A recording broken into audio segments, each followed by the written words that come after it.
and thanks to all the organizers. What a fabulous day this has already been. So my name is Jenni Case. I'm from Virginia Tech in the US. I'm also an honorary professor at the University of Cape Town. It's my real delight to be chairing this session today. So two things before we kick off. The first is the question that holds this whole panel together is there in the red, a little bit font went wild. Worldwide higher education, question mark. What are the similarities and differences between national systems? Now that question might just sound, if you're like me, I would think that's just interesting at any rate, because these are the things you think about. I certainly think about every single day, teaching in a place that's different to where I personally studied or taught prior.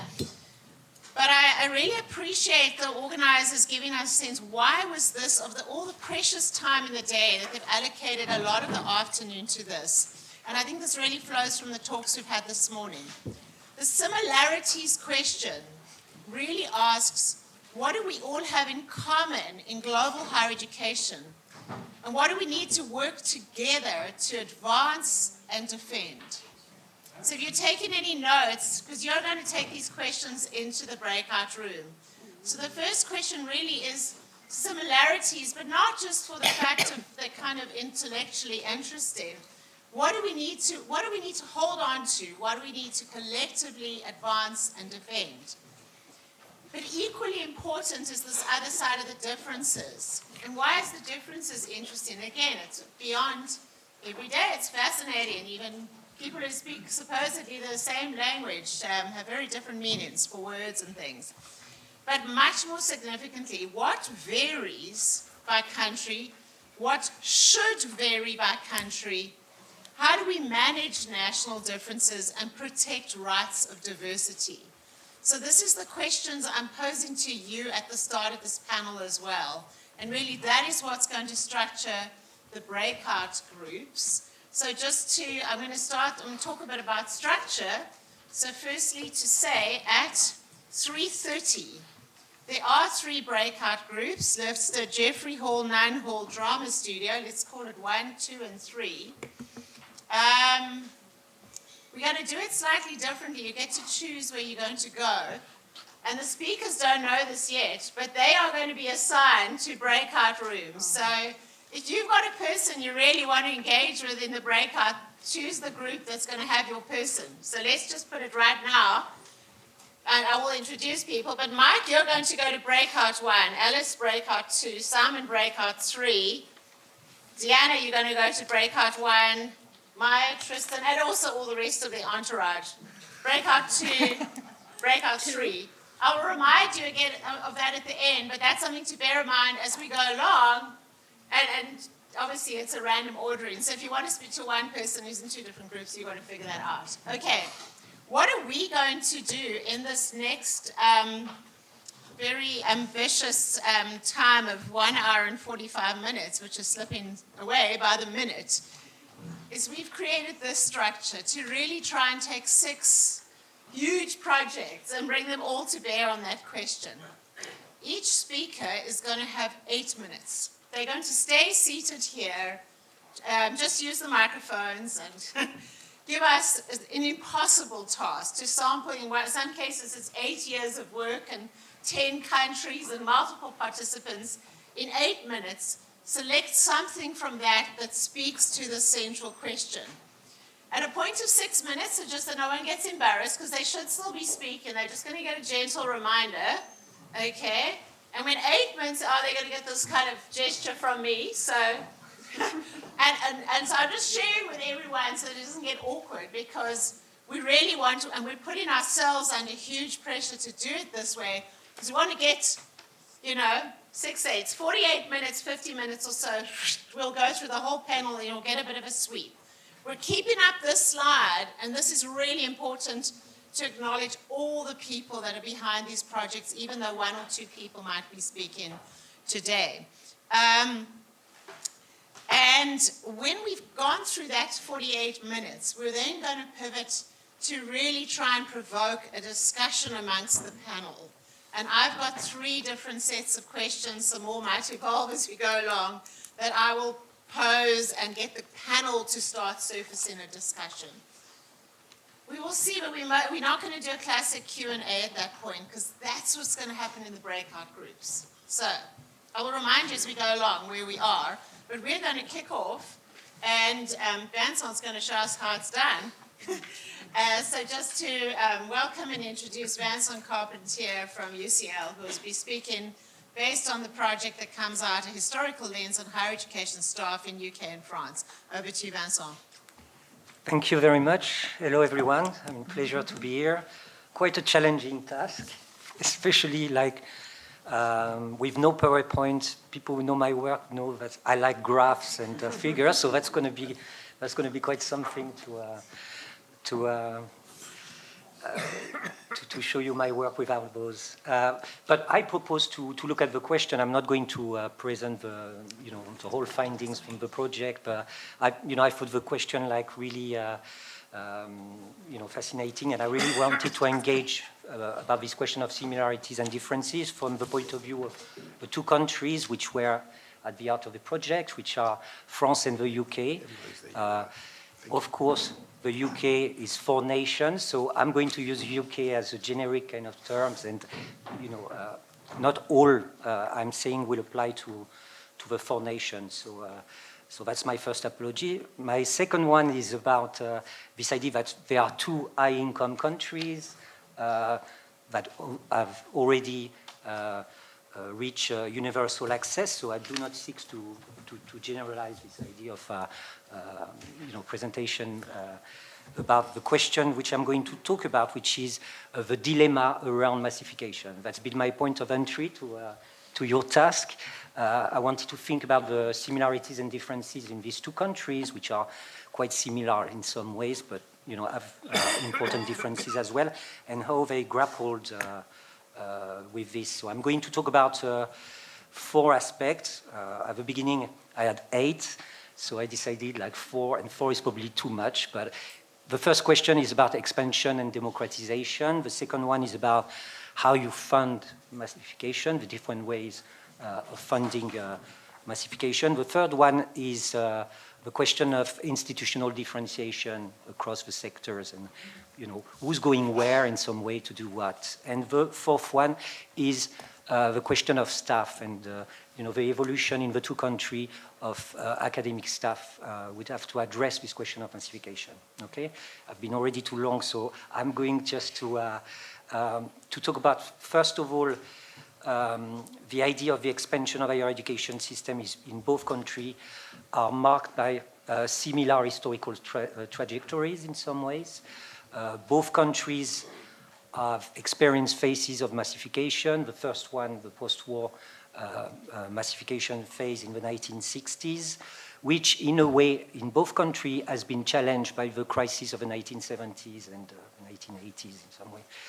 The second phase of massification of the 1990s is taking part in both countries as well, more under the banner of the knowledge economy, global knowledge economy, and in my view was strongly challenged by the 2008 crisis. So I think it's important that in both countries, economic crisis had an impact on how things have developed.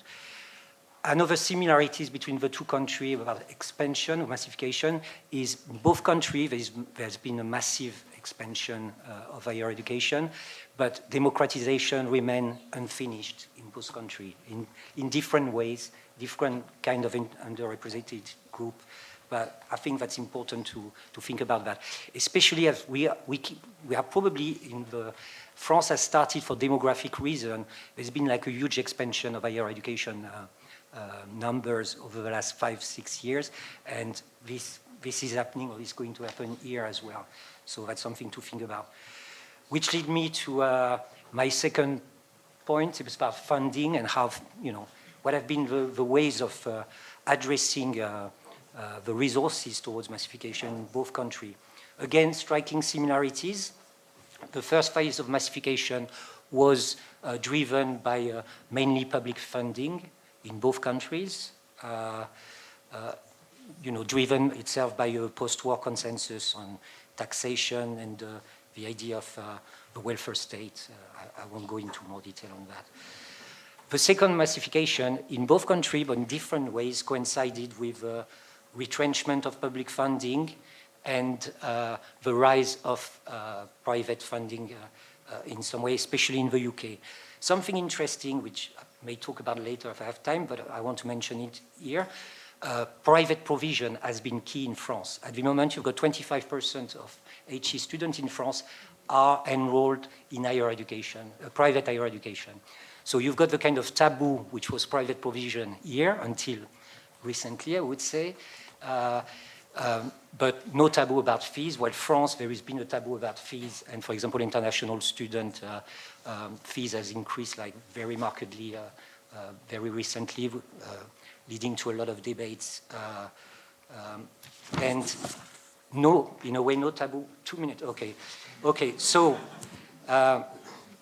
the way, to give you an idea about the data, the share, because I think it's something to think about maybe in the breakout group of things like that, because that's underpinning a lot of things.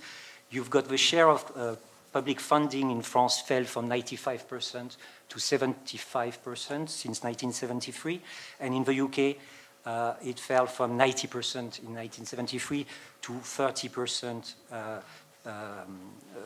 today, 20% today. There's the question of whether we consider fees as the non-repayment as a public funding as well or not. That's a debate in itself as well, which is interesting to tackle. So there are many consequences about that, which I'm not going to address in full because I don't have the time. But it raised the question of the two countries have found ways of dealing with what the consequence of the rise of the decline of public funding. For me, the key question is whether there is a public-private substitution or cost-sharing. And there's been a slide from cost-sharing policies to what I call public-private substitution, which means that private funding is not kind of additional, remember top-up fees, but rather substitutive. And that raised some question about equity, quality, and sustainability in some ways. Those same questions are happening in France at the moment. One can think that the international fees may be the start of something else in some ways. I just want to finish by the two other points. So the institutional differentiation in both countries, you've got what I call three stories of institutional differentiation, which is about mission, about resources, and about social stratification that are at play in both countries. And there are some tensions between those three types of institutional differentiation. And in both countries, at the end of the day, you tend to have like the more, would say, wealthy student going to the more resourced institution, and which raise question about the various mission. I finish now with the staff, because it's my project. In relation to these tensions between funding and massification, you have in both countries the construction of the three phases I've been talking about, of actually three types of, I would say, academic staff, which are in a way the permanent, the casualized, and the non-permanent staff, and the creation of two labor markets we don't speak to each other, which raise some questions about how you address the question of funding, enrollment, and recruitment of academic workforce at the same time. I'll stop here. Vincent, thank you. Thank you. You've got the ball rolling fabulously. And now we're going to be doing musical chairs of various forms through this. So the next project is Maia Chankseliani. David Mills is in the audience, and Tristan McCowan speaking from their CG project, Mapping Supranational Higher Education Space. And obviously the full team is there. Over to you all. Thanks very much. I'm going to kick off. So yeah, the nickname of our project is Supra, which means above or beyond in Latin, but also party in Georgian, I think, right? And we've made the most of these different meanings in the course of the last 3 years. So the supranational space in higher education can does manifest itself in many different ways. A very rare way is for an actual institution to not be tied to any national space. So very few examples of that. The United Nations University might be and one of them. But the most common expressions of that are in the supranational agencies that influence higher education policy. World Bank, a very prominent one. Regionalization, European Union, the most obvious example. Transnational investment and trade relating to private higher education, but also transnational cross-border movements and communities and solidarity and so forth. So the idea of the project was to explore these different manifestations and influences of the supranational in higher education. And we did this through 4 sub-projects. The first of which was around the regional integration side of things, and that was Rachel Brooks and Lee Rensemer, that were looking at the European Universities Initiative and how these alliances shape spatial imaginaries, Europeanization, and so forth. The second was looking at trans-regional relationships, and David Mills and Natasha Robinson looked at China-Africa research links, and particularly the training of African doctoral researchers within China. The third one, Lee Rensemer and myself did, which was looking at the flows of aid and technical support from international agencies to lower-income countries, looking at the global data and some case studies as well. The fourth project I won't introduce because Maia's going next, and she'll talk about that in a bit more detail. So, how do these different projects speak to this question of the similarities and differences between countries? Well, I suppose the first, perhaps most obvious point is that it troubles the question of the similarities and differences because it looks at the dimensions of higher education that are non-national, or at least show the flows between those, and problematizing to some degree the idea of discrete systems. But it also speaks to the national in highlighting some of the inequalities, both resource inequalities, material inequalities between systems, but also ones of status, symbolic differences, epistemological status. There are questions around homogenization, and question was raised at the start by Jenni about protection of diversity, and perhaps one of the most obvious ramifications of the influence of the supranational on national systems is an undermining of that diversity, which Simon also pointed to in his keynote this morning. And a further one is about power asymmetries in relation to the supranational, and in different ways. So one is about how closely aligned national systems are to the dominant discourses and practices in that supranational realm. An example of that being the Bologna process, and how, in the UK, a lot of people never heard of it because UK universities didn't have to change very much in relation to their continental counterparts. The ability to shape this supranational space also varies hugely. You think, US influence over the World Bank, for example. And then, of course, the flip side of that is how subject to those influences different systems are. We're working quite closely with low-income countries, which are very heavily influenced by the discourses, but also the concrete decisions taken. And Nepal is an example of one of those countries that's had very heavy dependence on decision-making by some of those agencies. So just a few examples to kick us off, and I'll hand over now to Maia to look in more detail at one of those strands. Thank you. So let me start by stating a fact, that higher education globally remains deeply national, embedded in the legislative structures, cultural traditions, socioeconomic and political realities, history and aspiration of nation states. At the same time, the regional flows of finances, of people, of policies, practices have been intensifying, leading to the creation and development of different regional spaces globally, regional spaces in higher education. Different national governments and universities have been contributing to the development of these regional spaces.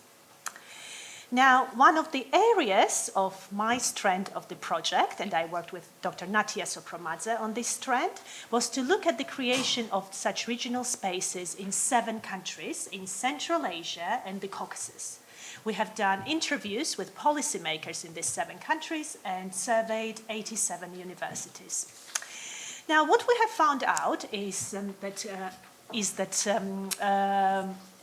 countries generally, these 7 countries, recognize themselves as belonging to different regional spaces, quite interestingly. So first and foremost, they identify themselves with the European space, as many of them are part of the European higher education area.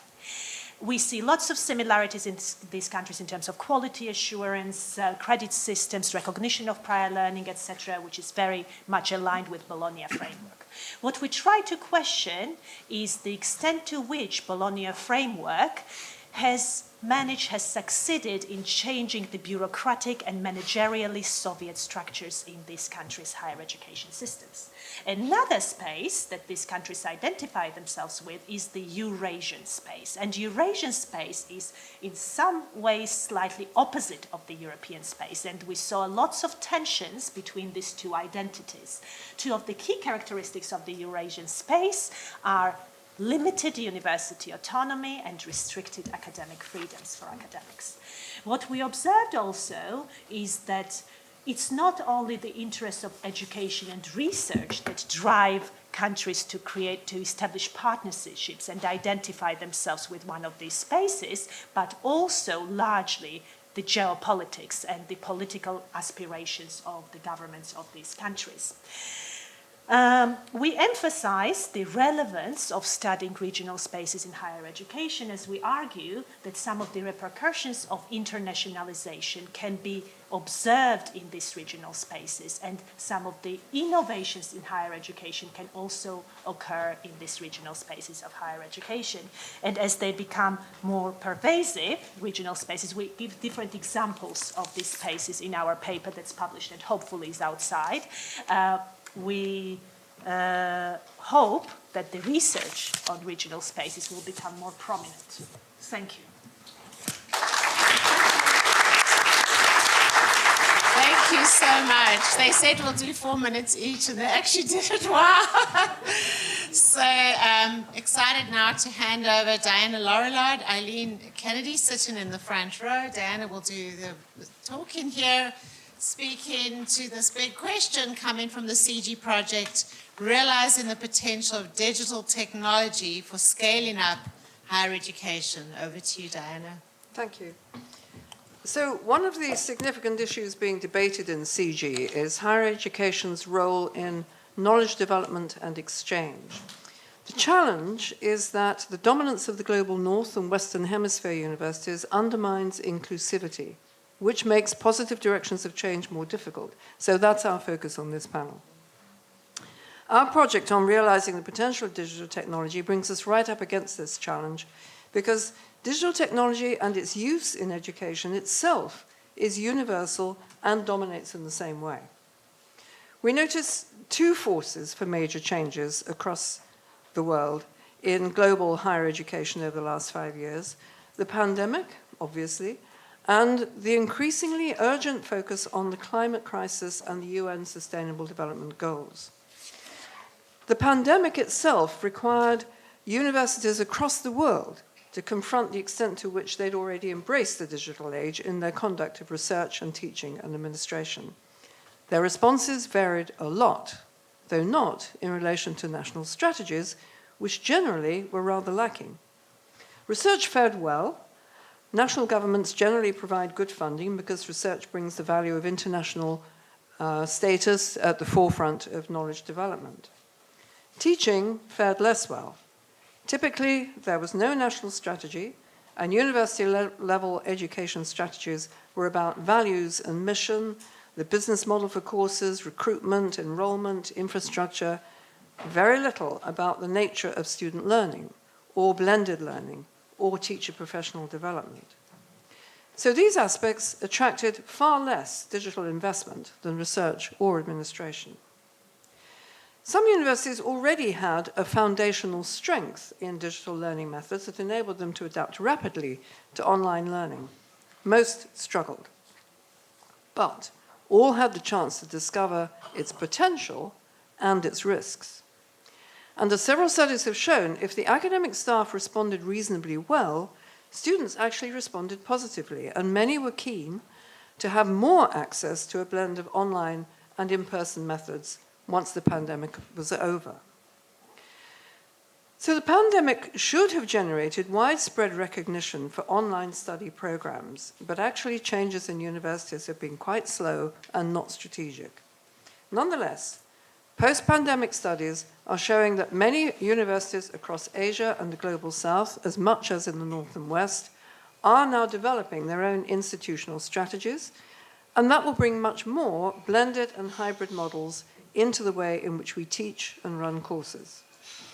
And this means that their academic staff must learn how to do it. However, a recent study of blended learning across universities in Asia, for example, suggests that teacher professional development is the most neglected of higher education's institutional responsibilities. Similarly, a recent OECD report advised that countries urgently needed to, quote, improve the identification of costs and benefits associated with developing and delivering digital education. And yet research on this is scarce and rarely impacts on policymakers. The OECD analysis cites different national approaches where there is one. For example, competitive funding for universities in Australia and Ireland, while in the smaller OECD countries like Austria, for example, use institutional performance agreements for governments to steer university digital investment and targeted project funding. But in general, a comparative analysis of national systems for higher education is rather difficult in the context of digital education, because universities are seen as broadly autonomous with respect to the way that we teach. So this is one area where responses to a global issue don't necessarily easily align with national boundaries. The changes begun in the pandemic are therefore rather slow to develop in universities, but our concern over the UN SDGs and the climate crisis in particular has increased. This is captured in the relatively new CGHE impact rankings. I say new, they started in 2019, I believe. The impact rankings of universities worldwide, this is really focusing on our ability to do sustainability. But it's very uneven. Only one university in the Global South made the top 20 in 2019, and that was Hong Kong University. We call that Global South, approximately. In 2023, there are still only 4: SANS Malaysia, Yonsei Korea, Chulalongkorn Thailand, and the University of Indonesia. The rest are again from the global north and west. But, interestingly, there are no universities in the top 20 for the worldwide overall rankings for excellence that are also in the top 20 of the impact rankings. We cannot be both academically excellent and impactful on the major challenges of our time, it seems. The knowledge of how to manage and reduce human impact on the SDGs is developing in major universities' research, but interestingly, less than 2% of the total $1.3 trillion fund for this is spent on social science, research on the social science of climate mitigation, less than 2%. And that challenge comes back to us. Universities have the responsibility of educating the workforce of tomorrow, we know that, but surely also the workforce of today. All those professionals whose job it is to change their practices radically and to in turn educate their teams, their workers, their supply chains. This is the massive task that SDG 4 puts on us to enable lifelong learning for all. Which brings us back to the point where we started. Worldwide higher education's role in knowledge development and exchange. It's self-defeating to take the conventional approach of the one-way transmission of research knowledge when there are so many types of knowledge needed to energize innovation. We need co-design, collaboration, the exchange of ideas and solutions, and we need it to work better than it does in the current model of research that excludes so many. The idea of democratizing knowledge development and exchange is one solution now being explored. We have the technology, large-scale online learning platforms suitable for professionals. The internet gives us access to the latest research ideas, professional practices across the world, higher education can now operate a much more inclusive and collaborative process for developing them, to harness the knowledges in the global South and Asia, not just in the global North and West. The democratization of knowledge can replace mere dissemination if we use digital communications technologies to allow the two-way process of debate and exchange. Then, the University Research Lab is just one local source of knowledge among many professional sources of end users, the people who can actually advise on how that research can be used and where it fails. That would be our answer to Tristan's earlier question, actually, in that discussion this morning on democratizing research. Bring more voices into the dialogue. So to sum up, the higher education responses to the pandemic and the UN SDGs will not be led by national governments. These forces challenge the university's own responsibilities in ways we've not yet addressed to enable lifelong learning for all, using the digital methods of knowledge development and exchange we now have, and which also enable the inclusion of the sources of knowledge beyond our hegemonic traditions.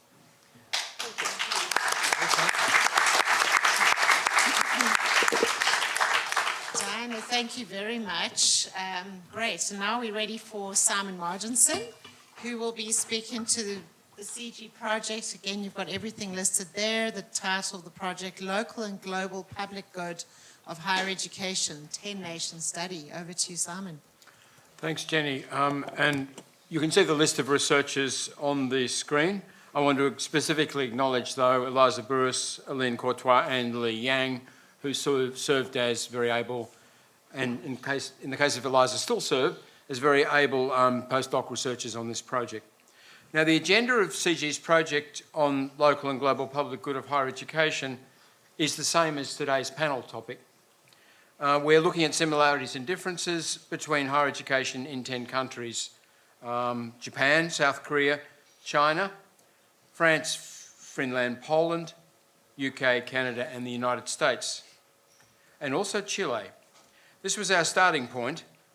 In Anglophone countries, higher education policy emphasises the private pecuniary benefits for individual graduates to bed down the market structure and transfer costs from government to student. Notwithstanding secondary aspects like widening participation and the REF's focus on social impact, in what is now my country of citizenship, English policy tends to neglect the contributions and responsibilities of higher education to society, especially common and collective benefits, including the global good. I mean, certainly most public contributions are unfunded. Now, in this research, we wanted to learn from other and different approaches worldwide to the public, social, and collective aspects of higher education. And we interviewed in 2 contrasting universities in each country, and in most countries, among policy professionals in government and elsewhere. We have complete data sets from 8 countries, incomplete data from South Korea, where there were few interviews, and research in the United States is just about to commence.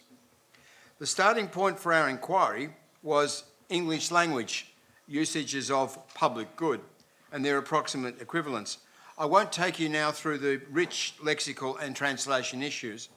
We focused on 4 primary meanings associated with public: state or government, as in public sector; a condition of general welfare or common beneficence, as in the public good or public interest; a communicative inclusive relation spanning the population, as in public opinion or public media; or as one half of a public-private dualism in law or economics, as in the Paul Samuelson economic argument of 1954, in which public and private goods essentially a zero sum, you're either doing one or the other, and all education should take the form of private production in a commercial market unless there is market failure, at which point philanthropists or government step in. Now, what were the points of similarity across the 8 cases? Well, first, one aspect of public good everywhere was an association with government or state, though public good was also seen as an institutional responsibility everywhere. Second, nearly all interviewees everywhere saw higher education as producing multiple public goods, individual and collective, social and economic. And these public goods were centred on the intrinsic activities of higher education in research, knowledge, student learning and graduate certification. And interviewees emphasised graduates with critical thinking, the capacity for lifelong learning, a sense of social responsibility. Those kinds of themes came out everywhere. Third, other public good functions were advocated in a majority of countries. These included the role of higher education in access, widening participation and social mobility, though there was some scepticism in England about whether education was succeeding as an equaliser.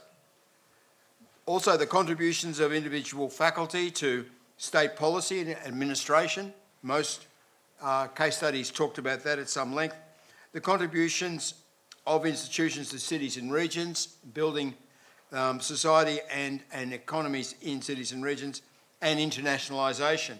Though I have to say that in most cases, internationalisation was not particularly well understood or well discussed. Having advocated this broad public good vision, the vast majority of interviewees everywhere rejected the Samuelson idea that outcomes are either private or public, asserting that both private and public outcomes can be developed at the same time. There were a few economically trained people who advocated a Samuelson framework for addressing the issue. Some of the economists, though, didn't. They said that doesn't work for higher education, sort of Bob Clark point, I suppose. Now, the zero-sum approach had greater saliency in Canada and England when private and public cost division was being discussed. So Samuelson comes back on the agenda when you're talking about costs, but only in the countries where significant fees are being charged. Well, what were the differences between the cases? Well, although higher education everywhere was nested in the state, with regulated autonomy, as Jürgen Enders puts it, in some sense, because it was so nested, relations with the state and practices of public goods varied according to the political culture. So in England and Canada, where neoliberalism is central to government, higher education's contribution to public good was not so well defined. In Canada, 19 interviewees had 19 different terms for discussing the public good. In England and Canada, there was no in-principle basis for splitting the costs between taxpayer and student. And in Canada, this can vary sharply between provinces. There's no national approach, really. In some countries, Japan, China, Finland, but not others, the public good included the reproduction in higher education of moral values, like social responsibility or equality. In 3 countries, Chile, France and Finland, public higher education had long been interpreted through specific national narratives that were foundational to the identity of the interviewees. In Chile, public higher education long seen as a leader in nation building, modernisation and social transformation. Great ideal, still held by many in Chile.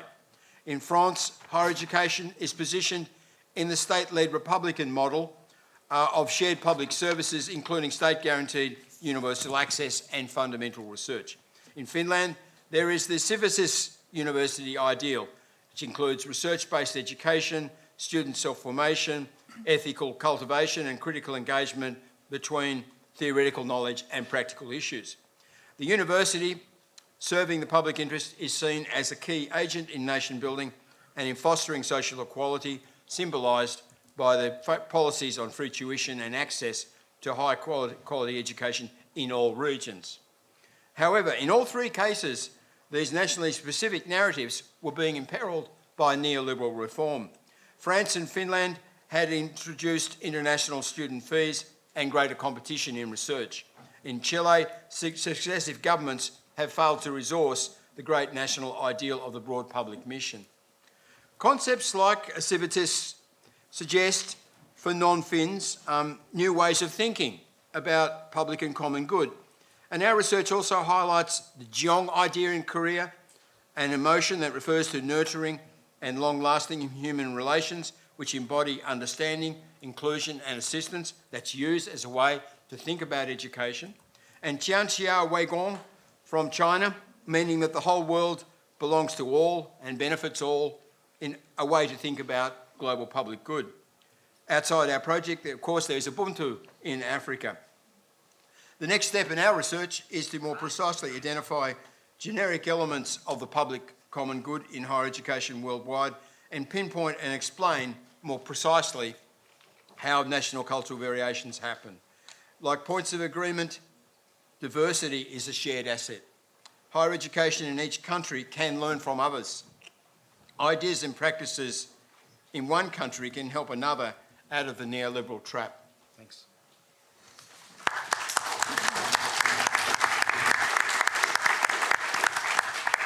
Thank you, Simon.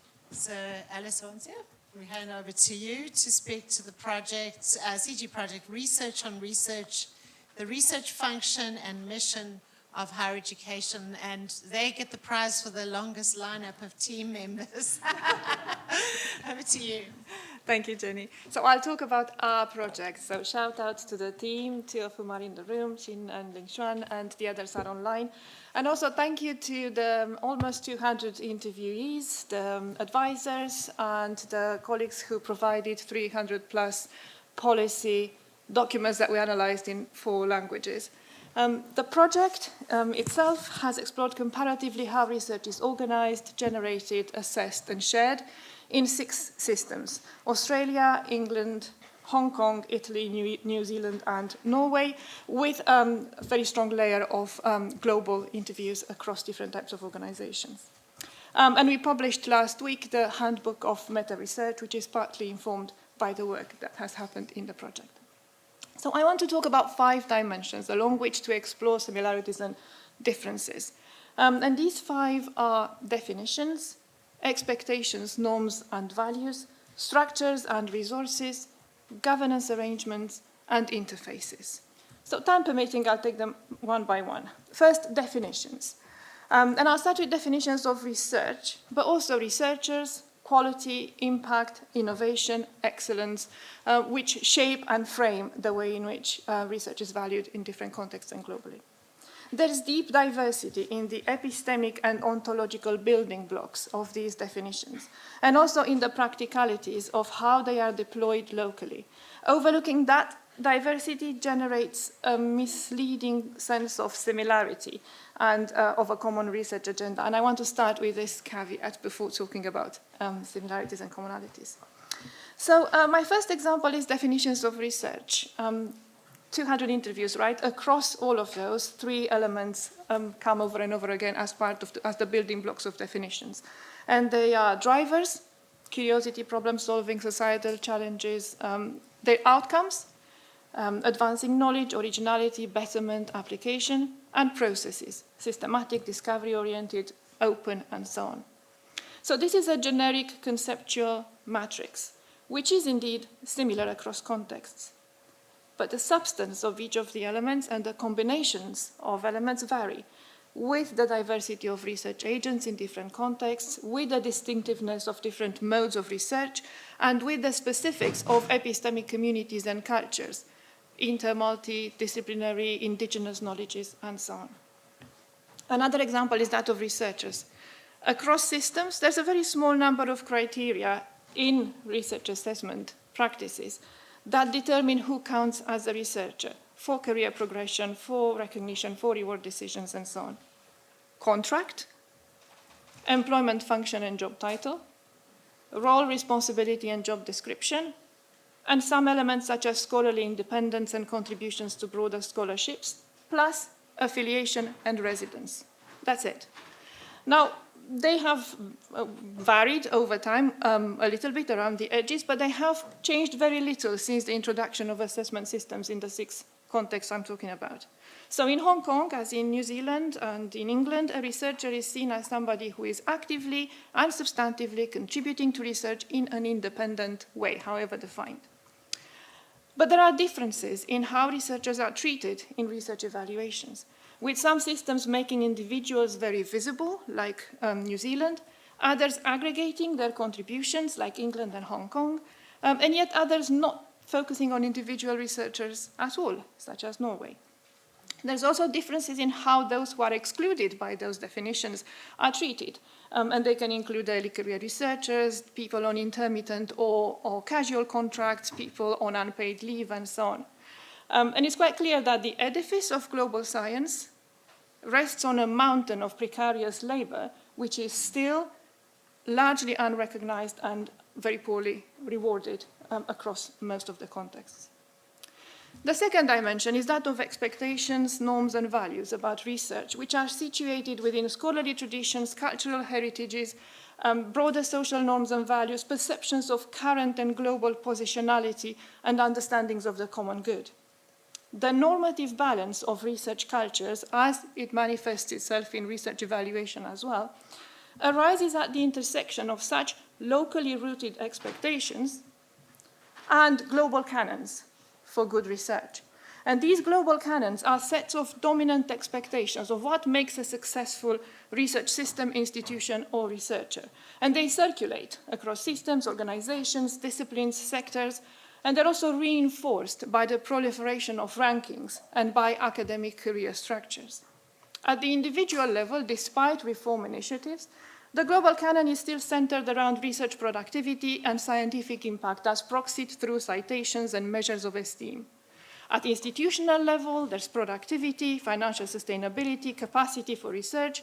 At system, national, regional level, we get additional considerations such as global shares of scientific production, innovation, contributions to economic competitiveness and prosperity, and sometimes contributions to quality of life and democracy.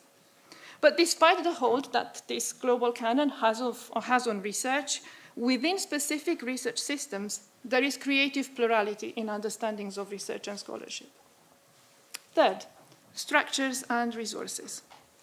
There are particular configurations at subsystem and organizational level of structures and of their associated mechanisms and procedures, which come with a track record of repetitive implementation in settings that are associated with indicators of success, like the UK RAE REF. There are also historical similarities that arise largely from widespread reproductive success of Western models of universities. With English as a dominant language, the blueprints from Anglophone contexts have entrenched specific models of being a research institution and a researcher. Yet the structural blueprints are mobilized differently as platforms for agentic action in each context, relative to differential distribution of resources and to research agendas and priorities. Fourth, governance and arrangement. Some similarities are partly fueled by mobility of expertise across a global market of academic leadership, but specific models of governance are associated differentially with historical and local political contexts, and there's a tension between mimetism and localism at play there. And the final dimension is that of interfaces between sectors, fields, and disciplines, and more broadly between different ecosystems. Sectoral boundaries have been shifting and blurring, and interdisciplinarity and innovation are emergent upon broader ecosystems than those, many of which are not centered on universities as the key agent of research, but function in dynamic cross-sector and often trans-border interactions. So, across these 5 dimensions, there are formal similarities, but there are also deep differences that are baked into each of the systems, and which may carry histories of neglect, of cultural suppression, and of political repression. Crises like COVID, war, conflict, political isolation, economic instability are felt differentially across those different contexts for research. So how meaningfully can we talk about similarities and differences? That depends also on scale, but not on static categories such as the global, organization, system, the national, the individual, but on shifting and evolving models of their interaction. So our analysis, and I'll close on this, has taken us to an ecosystem model, which is a way of theorizing multi-scalar features of research, interconnectedness, evolving relationships, tension dynamics between collaboration and competition, diversity and multiplicity of agents, challengeable hierarchies, permeable boundaries, and a level of resilience and equilibrium. So when you look to the future, it's important to build a genuine dialogue about which parts of these ecosystems are not recognized and resourced as epistemically credible knowledge agents. Why is that the case, and what can we do about it?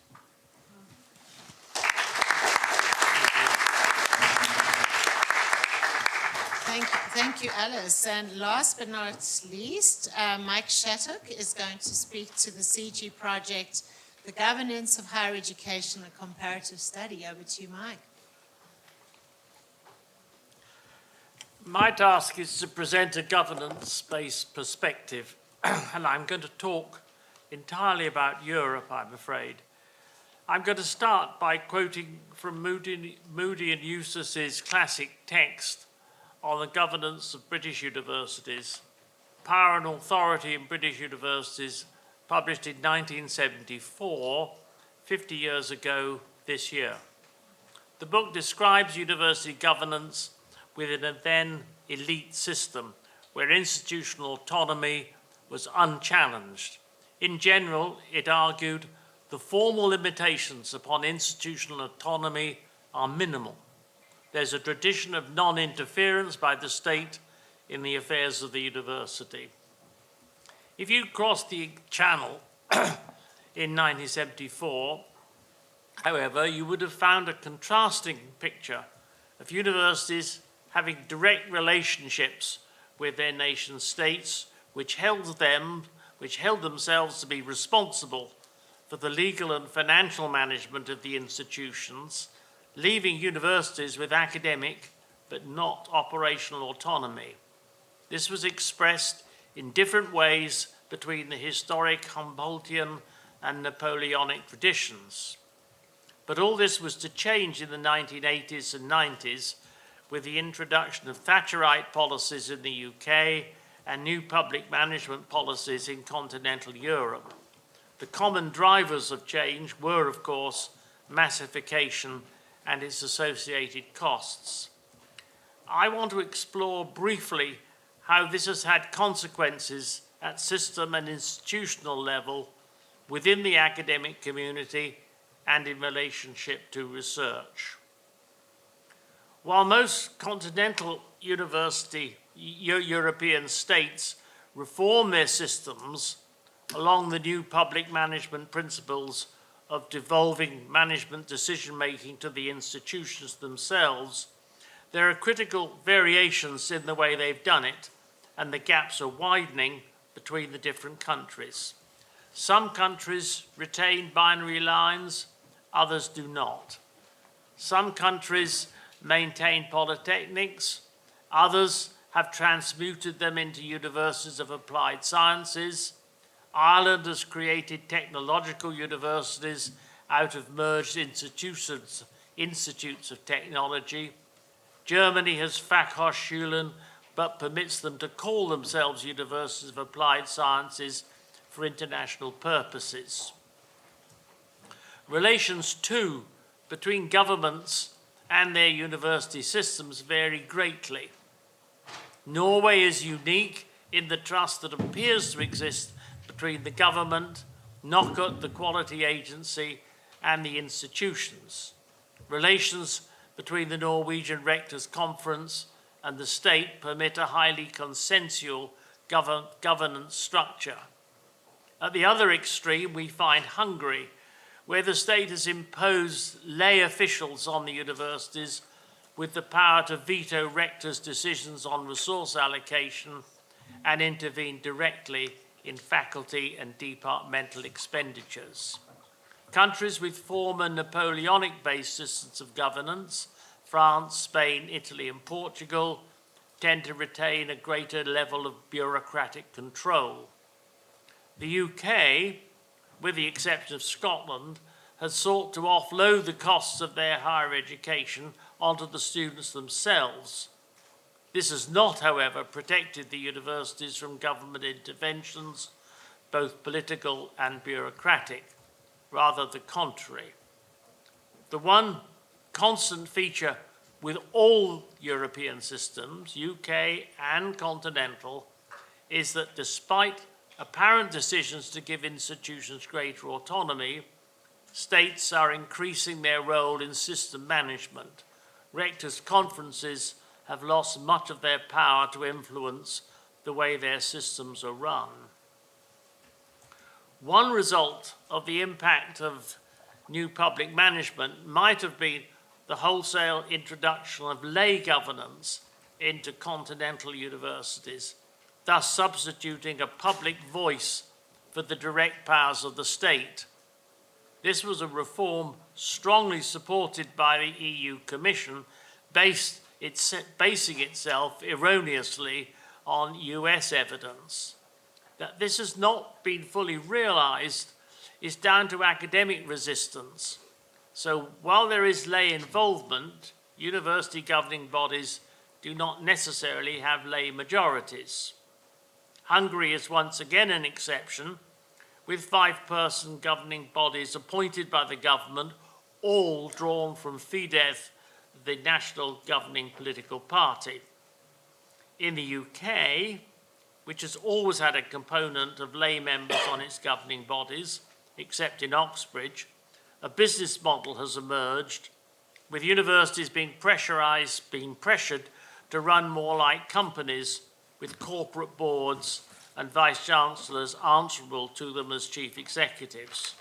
Except in the most research-intensive universities, senates in the UK have become largely rubber stamps for the decisions of vice-chancellors' executive committees. Power has substantially passed from representative academic bodies to senior management teams. In the UK, practice has become increasingly to recruit senior academic officers, pro-vice-chancellors and deans from outside the institution, rather than through internal electoral processes. This has changed the dynamic at departmental level, externally appointing PVCs and deans, sometimes called manager academics, operate directly under the authority of the Vice-Chancellor, not as representatives of their academic colleagues. However, nowhere are states' direct interests so closely developed as in research. Increasingly, research policies are being developed separately from higher education policies and from universities. In the UK, research policy has been transferred from the Department for Education to a Department of Science, Innovation and Technology.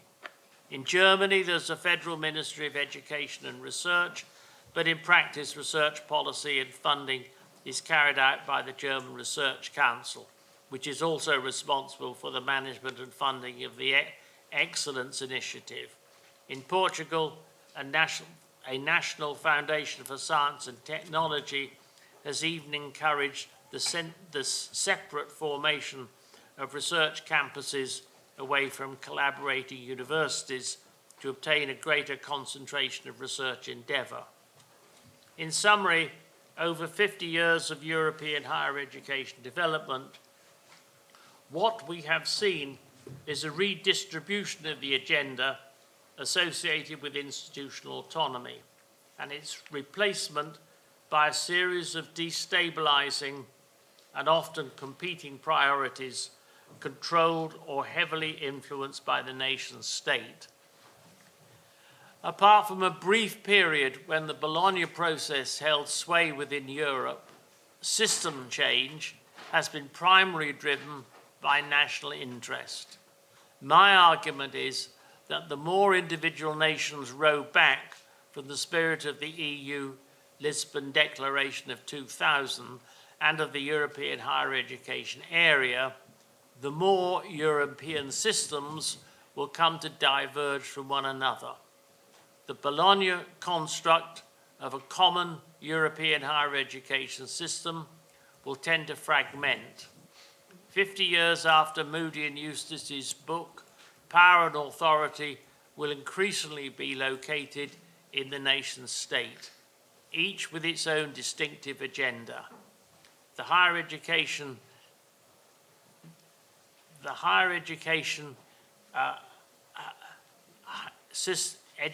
system will remain a vision rather than a working reality. Thank you, Mike.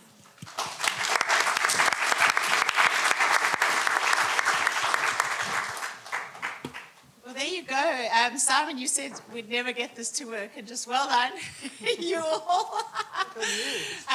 More or less 8 minutes each, which was, as I said, an impossible task, but wonderful that we've had this now around the world for sixpence. Look at this.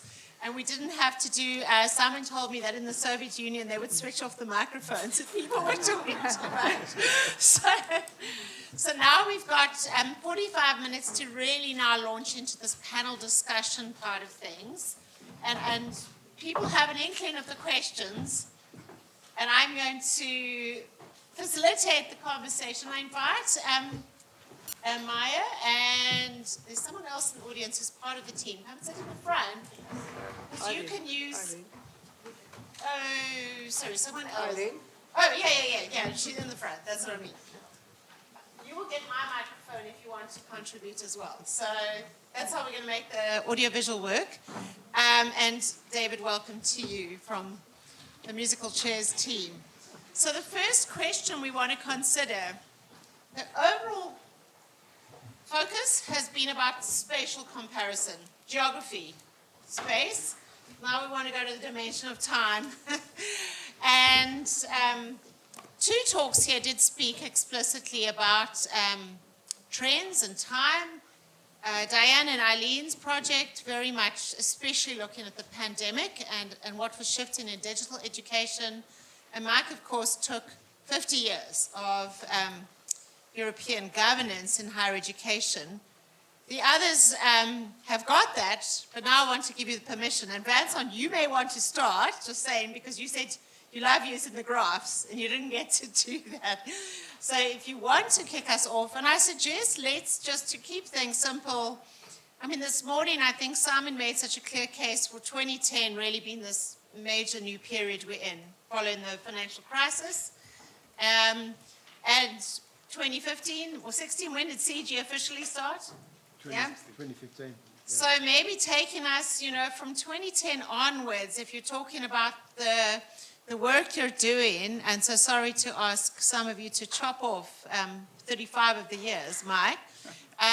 Do you want to comment on what has been changing, why, and what has not been changing and why with relation to the themes and the regions that you studied? Do you want to kick us off, Vincent? Oh, God. Okay. I didn't warn him about that. So what is it changing? Just a brief, in relation, you were looking at staffing so if you look at the last short period since 2010, comparing UK and France, and you were looking especially at the labour market for academic work.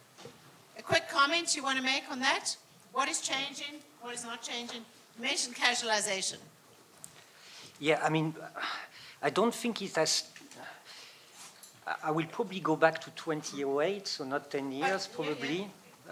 Thinking about, I see that we are in the same period, we are in the post-2008 period in relation to that, and I think what has changed is, as I say, an acceleration of the structure of public-private funding, putting like some pressure and tensions between massification on one side, and on the other side, not only the recruitment of the academic workforce, but the structure of it. And you have like what I would say, I mentioned this free group, which was like permanent, casualized, and precarized kind of group, and this dual market, and you see an increase of casualization in respect in both countries in relation to that.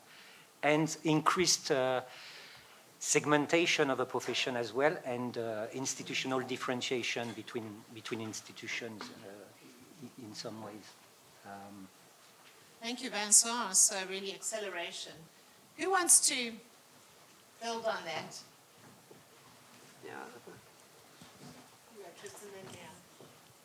Yeah, I think, in the project we've been looking at, I think you can see quite a rupture or a significant change in the last 20 years in terms of the role of higher education in the geopolitical role. So you've got, on the one hand, you've got new actors, China the most prominent, but also various other countries, Turkey, UAE, Brazil to some extent, who are acting as donors and also engaging, interacting in higher education, supporting higher education systems.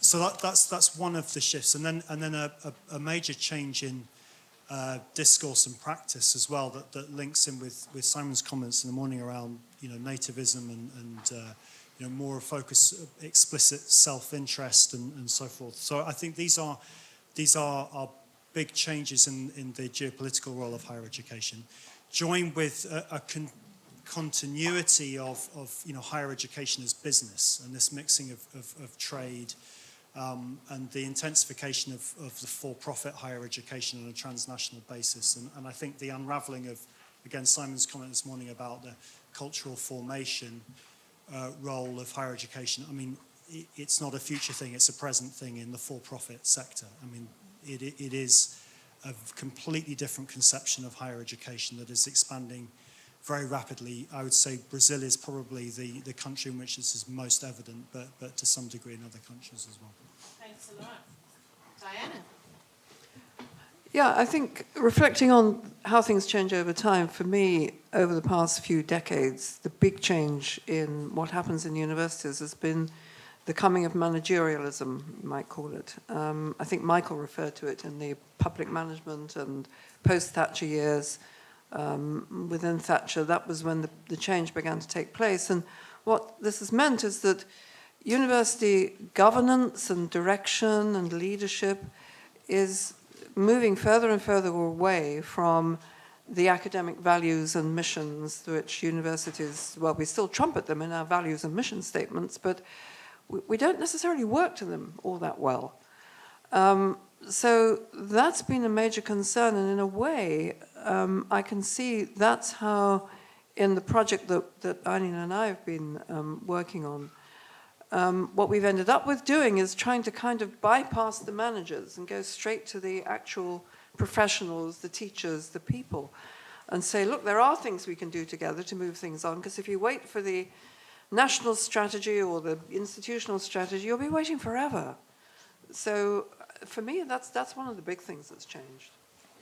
Are you actually saying there's stasis in some regards? If I'm just No, interpreting, things are changing, but they're not necessarily changing for the better or in the way that the academic community would really want them to change. No. Thank you. Let's, I'm going to take Maia, then Simon and Maia. Thank you.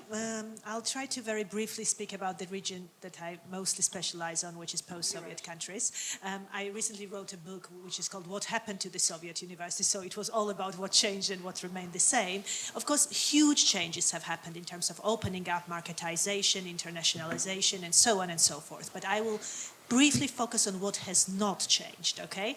One of the key things is the expectation in the public that the primary purpose of university is to prepare the future labor force, okay? Employability that we talked about a lot.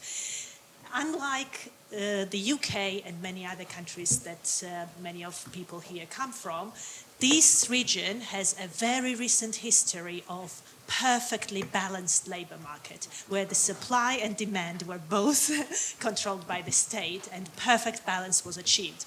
Therefore, people really take it as a very high priority and somehow are nostalgic about those times when the state was in charge of preparing people and also employing people. So that's one interesting point, I think. A second interesting point is that the focus on an individual remains marginal, that we have to develop an individual with their subjectification as well as socialization, that it should be an agent and so on and so forth. Third thing is that top-down, one-man management with limited institutional autonomy and restricted academic freedom, all of those characteristics remain there. And the final point is that universities remain to be seen as potential threats by authoritarian governments, as they always used to be seen in the past by the Soviet Union. So places where new thoughts, revolutionary thoughts can be born, basically. Something that Mike also referred to in terms of Hungary and other countries. Thank you. Thanks, Maia. Simon? Good question, Jenny. The social and collective role and the non-economic individual benefits of higher education, these ideas are sort of nested in notions of public-private balance and the division of labour between the family and the state and so on. And these things don't change quickly. They're kind of slow burn things.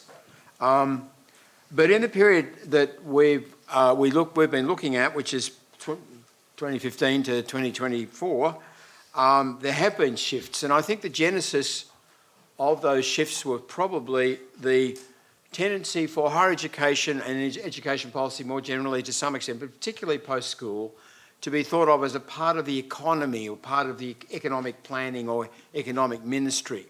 In some countries, that's taken the form of the actual formation of an economic ministry in this area. In other countries, finance or treasury or another economic department acts as a kind of articulation point that connects the higher education or tertiary education area to decision making, and therefore de facto it becomes quasi-economic ministry, if you like. And I think the origins of this process is really the knowledge economy discourse of the early 2000s. World Bank, particularly OECD, popularising the notion of education and research as key economic variables and contributors to economic development. And that becomes quite widely understood around the world in different ways, affects different political systems to different, more or less extent. But in our period, in relation to the Public Good Project, we've seen big shift just before the Public Good Project starts in the UK, and when the Brown reforms come in, the Brown report comes in 2010, but then the 2012 system's established, the notion that it's basically a private good market becomes general. That is a major change from the mixed public-private approach of the previous period. And although in fact the public aspects are hidden, they're there to a more extent than might be apparent from the ideology of the system. There's a great deal of public subsidy going on within the loan system, for example. Nonetheless, it's presented as a sort of private market. And in the case of France and Finland, what we're seeing there is during the lifetime of our project, major initiatives have been taken in key areas such as international student fees, research competition, where ideas are becoming realities, becoming concrete policies which are shifting the public-private balances and the assumptions about whether education, knowledge and research are an economic good or an economic good plus a social good or a social good. Thanks very much. Mike? Well, picking 2010 as the starting point provides a very good illustration of my contention that higher education is increasingly driven by the interests of nation states, because in 2010, of course, was the year when Britain opted for a totally marketized system of higher education with students paying fees. And this took us right away from what you might call the European model, which, after all, previously Britain had supported. Britain had supported the higher education area. Britain had strongly supported the Bologna process. And yet, Britain was now deciding to, as it were, move completely away from those kinds of European principles. And so I think it's a prime example, a prime illustration of what I'm seeing across Europe as a whole, which is a movement away from common policies towards higher education, a common structure of higher education within Europe, to a system where nation states are intervening constantly to change the structures of their own states. So what we will then see is a slow divergence from the kind of Bologna common model back to the idea of European countries having separate individual structures and individual ways of conducting higher education. Thank you for those observations. Alice? So I'll go back to 86, right, when the RAE was introduced. So I go back through the history of research assessment exercises and systems. And we've seen changes over that period. We've seen tighter accountability, which is a good thing as well as a problematic thing in some ways. We've seen multi-purpose assessment being a lot more popular around the world, and we've seen retrospective performance-based quite formal systems being introduced to judge research across continents nowadays. And we've seen washback and kind of positive impacts as well from these trends. And that included organizational recalibration and more emphasis on research. That included also a tendency to use more metrics and indicators strategically and to benchmark in research and to kind of micromanage research as well. But it also included things like a much more powerful emphasis on societal value and impact than ever before. So kind of looking across all of this and my own 25 years in the field, what's happened? There's more research and more open research. There's more diverse knowledges that count as research and more diverse knowledge agents. This comes with new awareness of inequalities and injustices. There's more specialization and more professionalization as well amongst research-enabling professions. But there's also more precarity and more pressure in the system. And finally, there's an awful lot more research on research, and there's a lot more diversity in that field as well. My research on research. My daughter looked over my shoulder the other day. She's something like, well, sure, this is your job. You just write emails and drink wine with other people. Okay. But then she also said, you write papers about other people's papers. Just before we move on to our next question, I just want to check, Eileen, David, do you want to have anything to say around changes, especially the last while? No, I think it's been a really interesting dialogue, and the only thing I would say is I think the regionalisation of what's going on globally is important. So, you know, what we were interested in was looking at China's, reaching out to Africa through FOCAC, and that's speeded up over the last 10 years. So yes, I mean, the things are both the same and changing quite fast. Yeah. Eileen, anything you want to add? Just maybe on a sort of more optimistic kind of level. I mean, maybe not in terms of changes to national systems, but in all of the different countries that we've worked with, there seems to me to be like massive changes in terms of appreciation of the importance of design for learning, and finding creative ways to make learning meet the very complex needs of learners, and create much more flexible pathways. But as Diana says, that some of the real blocks haven't changed, and so it's still not easy. The degrees are still there. There's not easy ways for people who need to have access to get inside the universities, which I hope is the next challenge we can tackle. Thank you very much. And I mean, it's hard to summarize the responses there. I think certainly that thing of living in interesting times. And I was looking at the audience and think most of us now work in a university that is different to the one we entered as first-year students or whatever.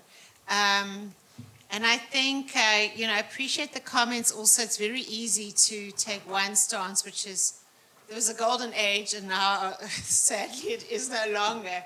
That just doesn't really hold. There's like complex changes. There's a lot of, thank you for ending us there on some positive notes, some really forward-looking things, but then there's also some very worrying trends as well.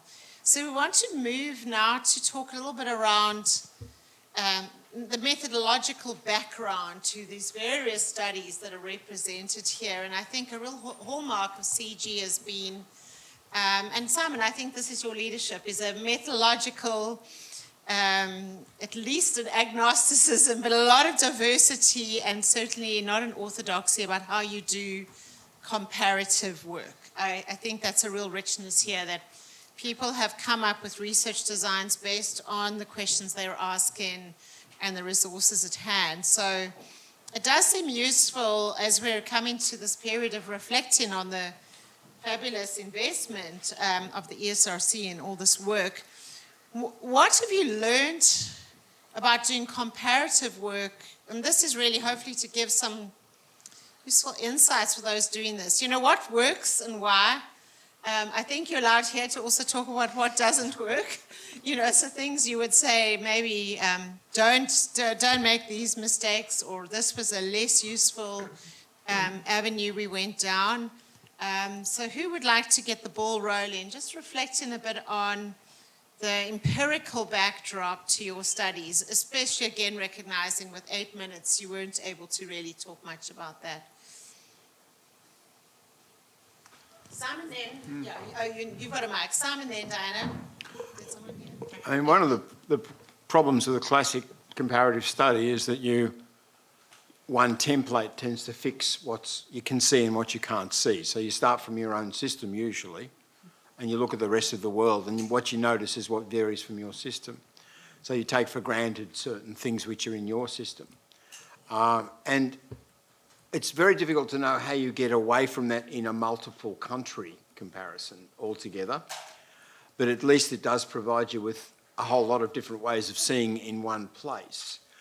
In our project, what we did do was we developed a bilateral comparison, two-way, two agents comparison, where we proceeded from both ends of the comparison, so that we looked at the Anglophone higher education systems.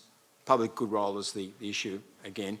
The Anglophone higher education systems through the lens of China, and we looked at China through the lens of the Anglophone systems. And we took it a little bit further in the sense the person who grew up in China sort of did the Anglophone lens, and the person who grew up in the Anglophone world used the Chinese lens, but without the advantage of bilingualism, which of course is a major thing, a major aspect of when you're crossing cultural boundaries.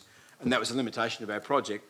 And that, of course, is one which you really need to overcome when you do this kind of thing. But I think coming from it from both ends was really helpful. And it was the great thing about that sort of work is you start to see your own history, your own system differently. You think about it, you notice things that you didn't notice before. I mean, for me, what really came out was realising one of the things about China is that the practice of the public sphere or public space is not as strongly urbanised. The state controlled the market in China historically, whereas in European cities, the marketplace was an open sphere. And that increasingly made me realise how important two things were. One was that the state's role is different in East Asia. You know, the state has this kind of comprehensive role. So instead of there being a division of labour between the state and other civic or economic institutions, the state is sort of across everything, but there's a lot of deep devolution, you know, within that. Otherwise it doesn't work, isn't functional. If it's too centralised, too top-down, it doesn't work. So that's a different approach. And the other thing, and this was particularly helpful for me, I must admit, in thinking about sort of Western practice, was that public sphere, that public space was more constrained in China and more episodic. It'd open up and close down and open up and close down. But it was a really significant part of the Enlightenment tradition when it took the form of the French Revolution and the subsequent political upheavals of the 19th century. That broad public sphere, you know, that sort of active assembly of citizens became a really central part of what constitutes the public in the Western sphere. And that, there's no real equivalent in East Asia of that kind of public. And which, of course, is, you know, the famous Zhou Enlai quote and Henry Kissinger, you know, when they talk about the French Revolution And Henry Kissinger says, what do you think, what did you think about the French Revolution? And Zhou Enlai says, well, we're still thinking about it. It's a long-term question. There is that divergence, and that's so important, in understanding those differences. And all of that came to me empirically through trying to look at it from both ends of the problem. Thank you. That's a great start. So the bilateral approach. Diana, over to you. Well, I'm the outlier here really, because we don't do comparative research, and for us I suppose the difference is like the difference between the kind of thing you're doing in science, where you're trying to understand the way the world works and describe that, and in engineering you're trying to make things work better, and that's the kind of end that we're on, using the science, of course, but trying to change things. So for the way that we have to do things, it means creating a research tool or something of that kind. So we created these large-scale courses, and then we're studying how well they work. Does that work? And there's a sort of iterative process of design and redesign and feedback and so on. So it's different from the comparative approach, where what you're trying to do is to understand what these similarities and differences are and what they lead to in terms of outcomes, what works, what doesn't work in a rather different way. So it also feeds through to the way we think about what teachers are doing, because it means that you're thinking about teachers as trying to change their practice, or professionals of any kind, trying to change their practice for something that works better. So they are becoming action researchers, and you're trying to involve them in the whole research process. So the great thing about these large-scale platforms that we're using is that the researchers can bring their research to that dialogue, but also listen to what people make of it. And that's what's exciting about it for me. So, Diane and Eileen, would you say, the work's very much focused on MOOCs and, as you said, testing out what works. Is the national not that important for your work? I know you're interested in Global South, so you obviously knew you've got some people taking it up. But national, cultural context and legislative, your thing sort of leapfrogs over that, does it? Or slides underneath? I think it slides underneath. It's getting to the gut of it, where the action is really happening, and being unable to rely on the transience of governments, because they are transient. And you think you've done all that work with those policymakers and you've got somewhere, then the government changes. You've got nowhere at all. So the only thing to do is to essentially bypass them if you want any kind of long-term sustainable change. Well, that's a great challenge. Eileen, do you want to build on that? Sorry, we'll get to you, David, but I think let's hear from the two of them. Upending the whole question. I think that there's also a different way of thinking about cultural differences, in the sense of when we started our work, and we were saying we're going to go and co-design MOOCs with refugee communities. In the global north, lots of people were like, just saying, don't do that. That's not going to work. There's no appetite for it. They don't have any resources. And yet, when we went to those communities, they were saying the opposite. It's like, we're already doing some of this online learning. We're really excited about it. It's opportunities. And that continues to be the case, that people are, post-pandemic, even more excited because they understand maybe more. But I think we're in, as I said, this new phase now where we're going to have to really think about different, much more flexible ways to enable access. If we think about refugee populations, which are probably only going to grow, there's tiny proportions who have access to higher education. I think it's about 8% or something like that. It's like tiny amounts. And that really does need us to reshape, I think, how we deliver or encourage access, and also to groups that are not typical students, who are maybe professionals, who are teachers responsible for the education of others. And I think that we can't really see those needs necessarily if we're just looking at our own institutions and our own, sort of context. But they are very much there. Eileen, thank you for bringing refugees into the conversation. I think that's really helpful. David, and then Alice, over to you. And you're allowed to bring it back to countries. No, well, I mean, you can see from our title that we were trying to find a way not to focus on the countries too much. And so we struggled a lot with flows and spaces and trying to conceptualize what's going on. I like the way you said slip underneath. But the other thing I think we want to acknowledge here is, and this is a bit provocative, but in some ways the rankings agencies are already doing these comparisons for us.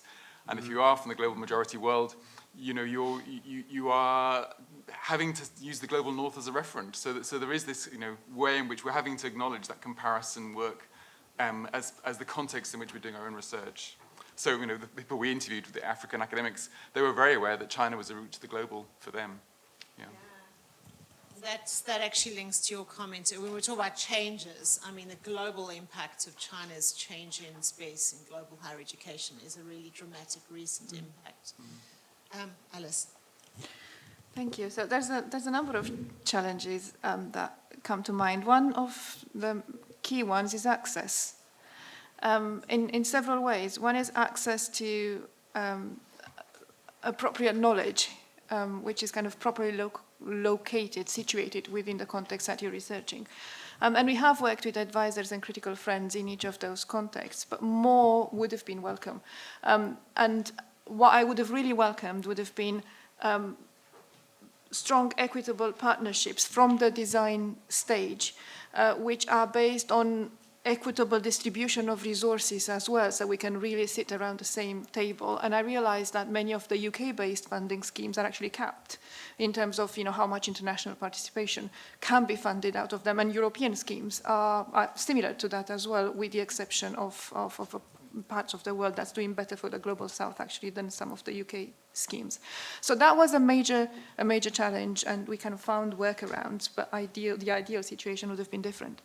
Another one was COVID, obviously, access during COVID to contexts around the world, you know, and how do you establish rapport and maintain confidentiality in the digital space? So I could talk at length about the challenges and the lessons from that. And then another one was the sheer volume of data, and how you make sense of data that is at different scales, that come from different perspectives, because every individual, every participant spoke in both an official corporate capacity and with their own personal experience and trajectory, and you had to disentangle that. But also different types of data being brought together and integrated analytically, so that's a challenge too. And then vocabularies are a major challenge in international research. That's not just the basic of translation, but it's actually a case of conceptual and cultural bridging that needs time and nuance to do properly. Working with partners to do that can help, but then again, that can raise issues as well of inequality. Which takes me to my last one, which is the major challenge of trying to decenter Western perspectives. And how do you do that? And how do you become culturally sensitive without placing the burden onto your participants to kind of do the pedagogical work for you? So if you have an answer to that question, I would very much welcome views. So Alice, thank you. You have just bridged us into the third question so well, because it's really who's around the table. And I think CG was created with a very explicit agenda to make the circle bigger and bring in more voices. And here we are. And I appreciate your comments around all the very real challenges of doing that kind of research. So I do want to pitch across, this is the final question, across to the panel, and then I'll set you all up for the breakouts. Yeah, I mean, to what extent do you think we have managed to decenter Euro-American perspectives? And the answer is yeah, I mean, I can see your face, Simon. It's like so much less than we wanted to, and so maybe you want to kick us off. Let's just take some comments on that. I think, to be absolutely frank, we didn't try hard enough at the beginning, or perhaps we couldn't at that stage. But we didn't build in significant partners from Latin America or Africa into our researcher structure. We didn't have anyone from South Asia. I think within 2 or 3 years, we were already starting to work more. But we had South Africa, which was probably our way in. What we did instead, which I'm really pleased we did, because I think it's very important, was that we interfaced between East Asia and Europe, UK. We brought major East Asian researchers, Ka Ho being the outstanding example with us today, but also Nian Kai Lu and Fu Tao Huang, important global researchers in our field, in as partner researchers. And we conducted quite a lot of case study work and activity in the region. Of course, East Asia then goes and becomes really strong in higher education and science, and like it's the second West almost in terms of capacity, although still excluded in many respects from the dominant practices of our field, of higher education and knowledge. It's still nonetheless not the global South in any sort of, I suppose, political economy sense.